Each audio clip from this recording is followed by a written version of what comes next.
Hey, what's up guys? It's Cody, sales manager here at Kaplan Cycles. We're doing your weekly video. We got, as you can see, junior, senior, little tied up, doing some sales videos for the week.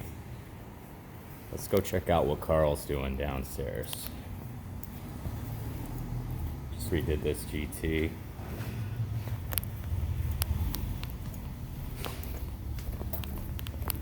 Moses, what are you up to? Too hot. We got a lot going on over here. It's a little toasty today, right? Yeah, it's toasty, and just chilling a little bit. That's the way to do it, man. The only way to deal with this heat. I think Carl's downstairs, guys.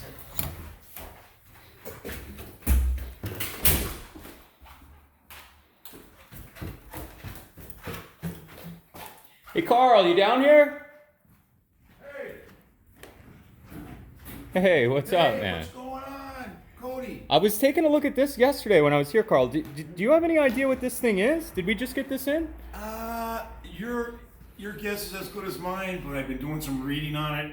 It's really strange. Let's take a look. It appears to be a 350cc single-cylinder, four-stroke, gear-driven, double overhead cam Condor. Condor. You got me with that one. I'll be honest. I didn't know. Was there any Condor dealers in New York? when we were growing up? Not that I've heard of. I'll be honest with you. Check this thing out. What do we got here? Look at We this. even Cody. If any of you fans can tell me what this says, I'd appreciate that. We're a little shabby on our German We're here. thinking that we can figure out how to write it though, because the shift pattern's right here on a gas tank for you in case you. In case you forget, right? And then the headlight instructions are a little bit unusual. But anyways, folks, this is a new exhibit here at New England Motorcycle Museum. And by the way, I am Carl, your New England Motorcycle Museum roaming diplomat, and welcome to History at the Museum. Here we go. All right, and this week, first up, I'm going to be upfront with you. I want to apologize deeply for the last episode of our Indian history, because in my haste to tell you how great Floyd Clamor was, I neglected to tell you about the most important events in Indian history, and that I believe they're most important events, which is the last 4 or 5 years of the chief and the demise of the wigwam in Springfield, which was what they named their manufacturing plant. So, anyways, 1946, the chief was the only model offered by Indian at the time, and that was when Paul Rogers was still CEO and everything. 46 and 47, the Chief were that was the only model offered for sale. In 1948, they added a couple of rebadged imports. One was a CZ 125cc, and the other was a Brockhouse Engineering Corgi scooter, which was rebadged as the Papoose. So in 1948, they had 3 different models that they were selling: the Chief and the 2 imports. 1949 was a sad year. They discontinued the Chief, and I know some of you guys are going, "No, they didn't. No, they didn't." Well, they did not market a Chief in 1949, but it returned in 1950 with a telescopic front end. Yeah. And another model. They came out with a 500cc Warrior, which came out in street trim and a high pipe TT version. A couple months back, do you remember the 1950, the Chief we had? Yes. Telescopic forks, everything? It's the only one I've ever seen. Yep. And I still Me have, too. Folks, my wife thinks it's grease on my pants, but I have 1950 Indian patina on a pair of jeans at home. I'll show you in a later video when it's jeans time. But anyways, in the Chief was marketed in 1950 and 1951, but production really wound down in 1952. And even though 1953 was the last model year, they were mostly assembled from parts that were manufactured in 52. And in 1953, the plant closed, and shortly after that, the CEO who moved on to, Ralph Rogers was the CEO. He moved on to Texas Instruments, Yeah. and left John Brockhouse as CEO and in charge. And John Brockhouse owned and operated Brockhouse Engineering, and we've already talked about them. They are the company that rebadged Royal Enfields into several different Indian models.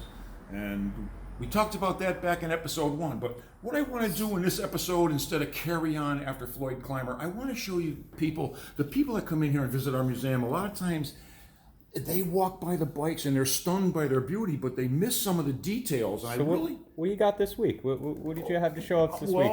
You said you had a couple things on these guys that I missed. Well, on this 41, yeah, it's a 41 NYPD Chief. Cody, come on over here. And on the right-hand side, has this canister here that really, you take it off, and it's actually what is a that? shot of Fix-A-Flat. You screw this Are you onto the kidding? tire, and I think it's because other bikes of the period, they had a hinged back fender, and you were expected to get the bike on the center stand and change the tire yourself, take the tire off. I don't think they wanted the police to do that. So they gave this, but there is something that you do have to watch out for when you're going to shut your bike off here, and it would be this kill switch right here. Cody, come on in and zoom in on this official Indian kill switch right here that you press into the spark plug. And now, another thing, contrary to popular belief, a lot of people always said, oh yeah, the police bikes throttle on the left so they could shoot. Well, not quite. This has throttle on the right, but it does have timing advance on the left. And if Cody shows you, I'm turning the left grip, and this is timing advance and retarded right here. That's a detail that I also want to show you on this military Model 741 Scout behind me, because it's just the opposite. That does have a left-handed throttle and right-handed timing. So they do. They change based on what model? No, I think a lot of that stuff was customer preference. Okay. I want to show you one more thing on this NYPD. It's on this side, Cody, and it's something that I consider one of the 2 finest pieces of metal in the building.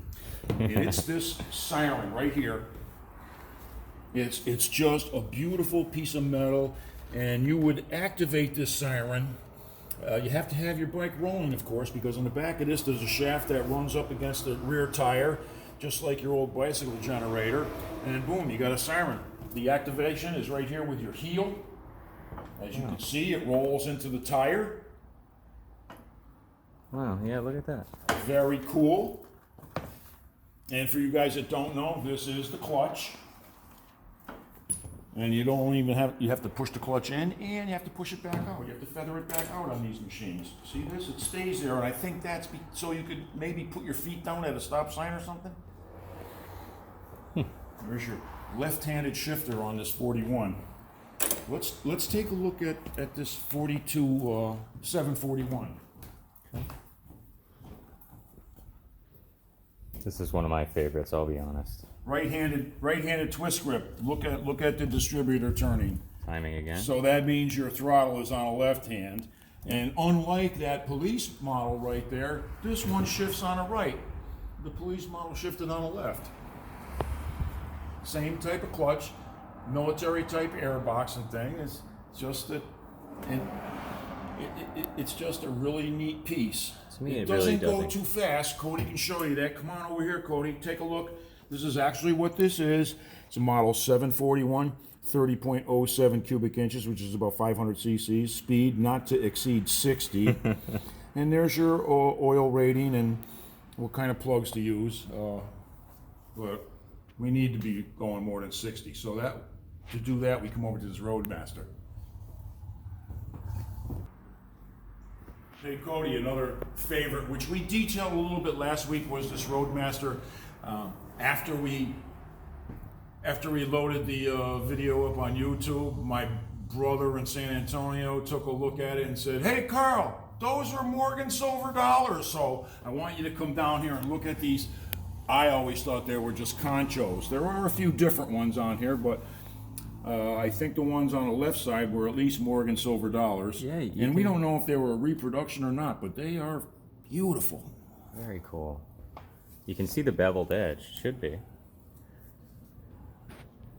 Now anyways, I just thought we'd show you some of these details. And then next week, we're going to pick up Indian history in about 1970, more modern day. And I'm not sure how far we're going to get, but that concludes it for today. We'll see how it goes. All right.